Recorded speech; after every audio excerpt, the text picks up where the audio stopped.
Right, guys, let's see what's happened uh, during that 2 days. Those 2 days where we didn't talk about the markets, and today we'll make this update. I'll just check the sound quality in a second, and we will start. Look at the price of Bitcoin. Okay, looks like it's working. General crypto market. So a short update as usual. Short but pretty frequent. So what we have, first of all, as you remember, and I probably should look at that chart on Binance because we had some drawings here. There was a resistance area, which was previously resistance, then it was support, then resistance again. And the thing is, we pierced that area, pierced that zone until the bottom of this descending channel. So this relatively huge one. And then we actually saw some acceleration of the price going down with this channel. So it's interesting that we saw that breakout to the downside at the point when actually, and I will show you a different chart, probably this one, where actually there was a bottom of another channel, a rising channel here. And that rising channel was kind of a confirmation that the currently Bitcoin is in the a bullish trend. Of course, this is still a consolidation given the depth, the amplitude of the drops we had recently, but still we have rising highs, rising lows, which is basically a definition of the bullish trend. And that drop within this channel, which is drawn better in this chart, is matching this bottom of the rising channel. So it was kind of a perfect point to see the change of this local trend. Yes, in fact, you can draw it a little bit different way, like this, and that might be trading as the false breakout, but it's actually pretty vague here. But in any case, what we saw after that we didn't see the acceleration even further, like here, when we could test this zone, but exactly at the bottom of this point, we actually, bottom of the channel, of this huge channel, we actually saw the reversal, and this reversal led us to the top of the descending channel, and then a breakout, and then we actually testing the top of this channel. So that all looks pretty much as the bullish flag, as you can see here. And according to this flag, the target of the rise would be around 26,000 at most, but probably lower, something like 25 plus. And also currently this point, and actually it is a huge zone here around this, so that this point is the resistance. So previous high, we are approaching this previous high like that, and it also matches the top of the ascending channel, which is a resistance, right? And there is no wonder that we could test this resistance for some point, and if we'll continue testing it, then probably we finally will break it. However, before that, until we break, there is still a possibility for a pullback, something like this, which I would be fair with you. I kind of be honest with you, I kind of anticipating maybe not that huge, maybe up to 23.5 thousand, something like this. But it's reasonable that when we face the resistance, we see some small pullback from there. If there's no pullback, then again, it's kind of a already exit from this consolidation. So it's pretty long.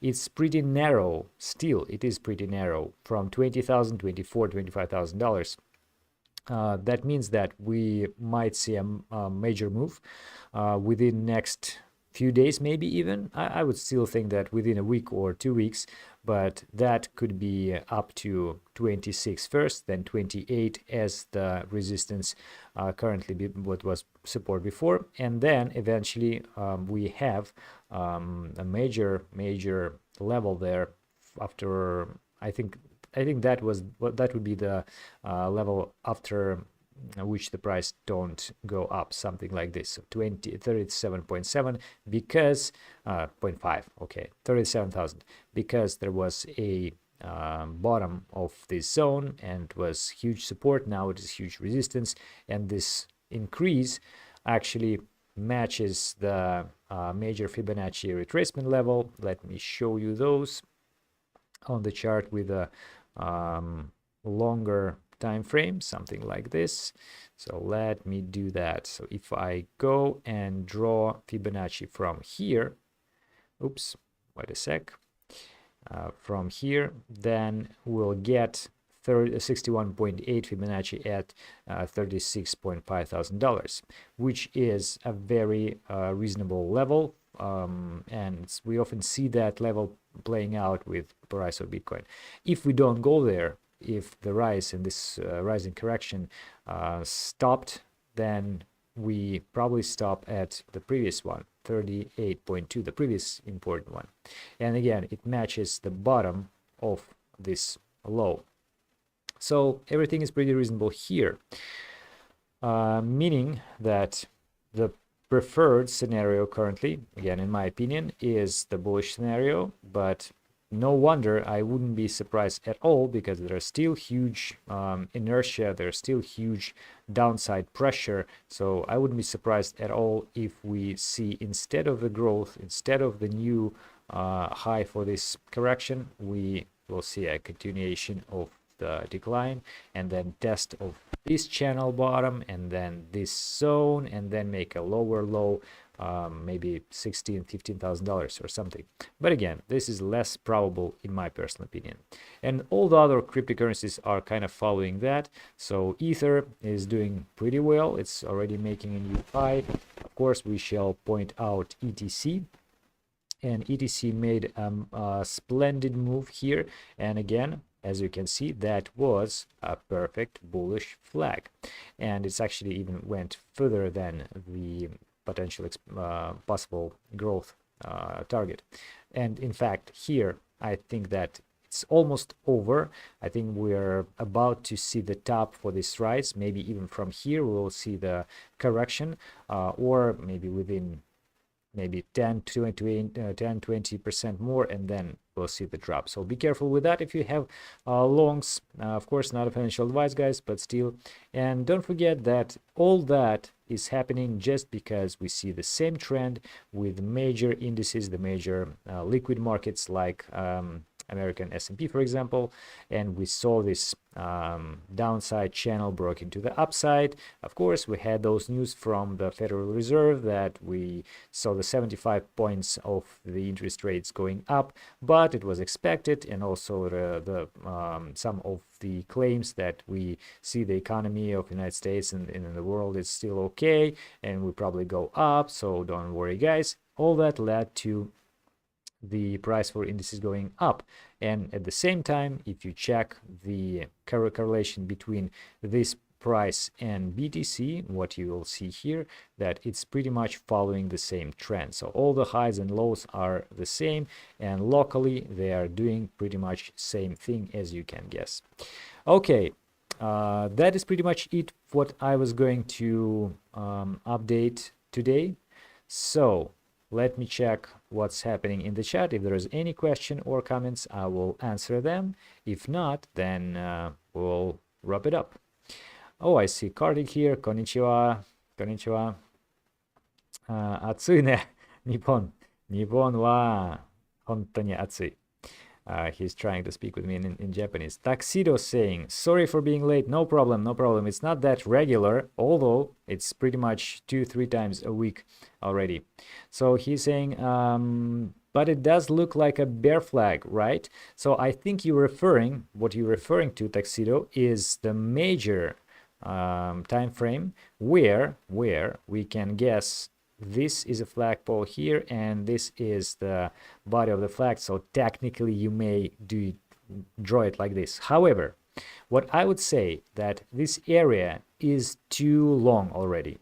This is first point. Second, we see a major increase in volume at this consolidation, and since we saw such a major decline after $68,000 without significant corrections, taking account the volume, taking account the length, the duration of this correction, this consolidation, I think that the chances that this bear flag is playing out are not that high. I think that this would be a false one, and also not false one. In fact, we need to trade such patterns as bear flags or as bull flags when we see the breakout. So if price goes here and breaking it, then and actually confirming it like this, so then it is a bear flag, and we can expect the target somewhere like, I don't know, $10,000 to $15,000. But until then, if it's not happening, then we don't need to think about it. We need to trade other possibilities, other patterns. But good point, good point. So he's saying, so unless it breaks above the channel and consolidate above the upper band, we can think of invalidation of this bear flag. So this bear flag is not invalidated because it's not even started to be valid. So again, one more time, if we see the breakout downside to the downside of this bear flag, then yes, then it is a bear flag which is initiated. Invalidation of this bear flag is this, so when we return back to the channel, but even the starting point hasn't been ignited, so we cannot say that it's valid from in the first point. Cortex says, so Bitcoin still correlates to S&P. Of course, it correlates with S&P perfectly, and it's still doing it until the very recent. And I think that it will, to be honest, for a fair amount of history. Oh, Mikhail Orion is here. Michael Orion. All right, guys, that's pretty much for today. It's pretty much it for today. I hope that it was somehow useful, and I guess that we will meet next week. Until then, wish you safe trading. Hopefully we will see the breakout after of this resistance, something like $24,000, and maybe reach 28 or something like that. So I'll make an update on the price action, what's happening within this region, whether we also, that's just the last point to clarify. If we see the breakout, actually we kind of see, say you see the breakout and then pull back and then retest, well, not retest, test from the upside of this zone, something around $23,000 to $24,000, and a pullback rejection from here already, then it is a very nice confirmation that we are in a bull trend, guys, at least short-term bull trend, which again, in my personal opinion, will not last long, either like this or like this. And then $10,000-$15,000, then consolidation within the region of, again, 10 to 15, maybe lower for a few months, half a year or more, depending on the global situation in the markets, and then we will see how things turns out. But hopefully we can expect another bull cycle where Bitcoin and all the crypto will reach their new all-time highs. All right, guys. Oh no, I have a couple more comments here. Tuxedo, usually I see the reversion between DXY and BTC. Yeah, maybe, but I didn't notice any 100% or like very decent and confirmed correlation. So there is some, but it's so irregular that I don't think that we can base our decision for the trading, making trade decision based on that. I doubt it. If you have better statistics, which is reasonable, which looks decent, then go ahead and share with us in our Telegram channel. I would love to see that. So far, not much. Yeah, recently it's moving along. And Cortex says we need to break out of $31,500. In fact, if we do that, if we break this line, which is again my line here, then probably the next target is here, because again it's vacuum here, there's nothing, there's no volume, there is no levels or anything. But if we break it, then I don't think that we can go that much further. It's still too much. it would look like a correction. It wouldn't look like a new trend. This is too fast, guys, to make it new bottom. Okay, and yeah, that's pretty much it. Again, thank you very much for watching. Have a great weekend, and see you again on Monday, I believe. Goodbye, guys. Goodbye.